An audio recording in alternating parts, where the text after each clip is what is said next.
Nous allons donc corriger l'activité numéro 1, les ions si importants. Donc tout d'abord, on vous demandait la différence entre les sels minéraux et les oligo-éléments. Donc comme l'indiquait le document 1, les sels minéraux sont nécessaires en plus grande quantité et oligo, ça veut dire en grec petit, donc oligo-éléments en petite quantité. Ensuite, on vous demandait où est-ce qu'on trouvait les ions phosphate. Donc, ils se trouvent dans tous les aliments, du coup, on ne peut pas être en carence. Et puis, on vous demandait de préciser la constitution de l'ion phosphate, donc PO4 3-. Donc, tout d'abord, on voit que P et O sont majuscules, donc il fallait chercher dans votre classification périodique P, qui est le phosphore. Comme il n'y a pas de nombre en base, il y en a un. Ensuite, O4, ça veut dire qu'il y a 4 atomes d'oxygène.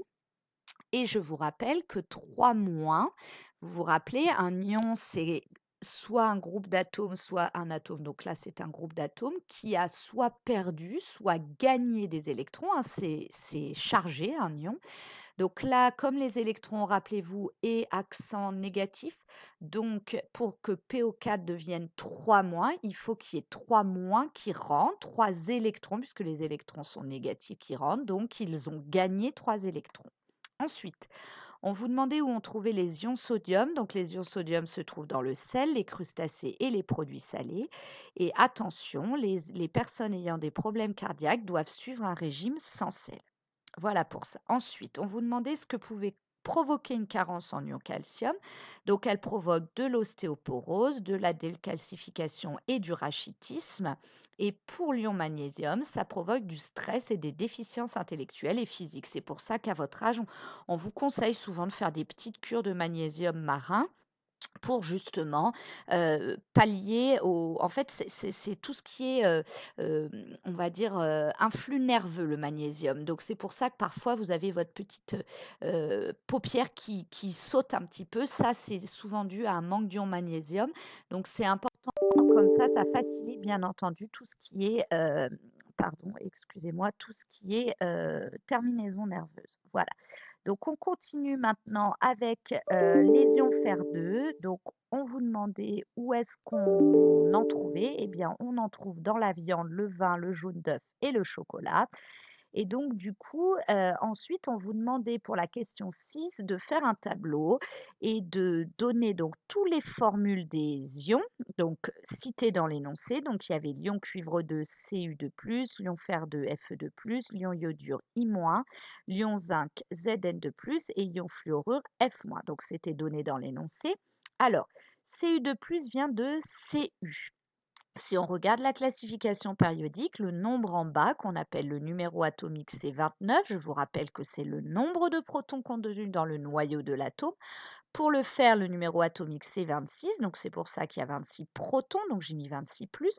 L'iode, I, c'est 53. Donc, 53 plus. Le zinc, c'est 30. Donc, 30 plus. Et le fluor, c'est 9. Donc, 9 plus. OK? Ça, je vous rappelle que le noyau ne change jamais. Donc, si le numéro atomique, c'est 29, il y a 29 protons, on ne réfléchit pas. Alors, les neutrons, vous vous rappelez, le nombre en haut qu'on appelle le nombre de masse, c'est l'addition des protons et des neutrons. C'est tout ce qu'il y a dans le noyau. Donc, du coup, en soustrayant 63, qui était le nombre de masse, pardon, du cuivre, à 29, donc 63 moins 29, on trouve 34. Donc, vous avez dû trouver 34 neutrons, 30 neutrons, 74 neutrons, 34 neutrons et 10 neutrons. Alors, pour les électrons, donc on réfléchit. L'ion cuivre 2, sa formule, c'est Cu2+. A-t-il pris des moins? Vous vous rappelez, les électrons sont négatifs, ou au contraire, il en a enlevé. S'il en prend, comme les électrons c'est négatif, il va devenir négatif. Or, nous voulons qu'il devienne positif. Donc, vous êtes d'accord qu'il en a perdu, et il en a perdu combien? 2. Donc, c'est pour ça qu'il ne lui en reste plus que 27. On vous demandait la charge. Alors ça, on en a parlé en début d'année, mais peut-être rapidement.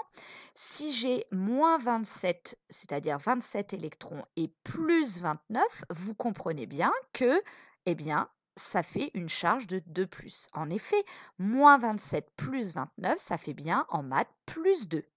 Et vous voyez qu'on retrouve la charge ici qui est écrite en haut.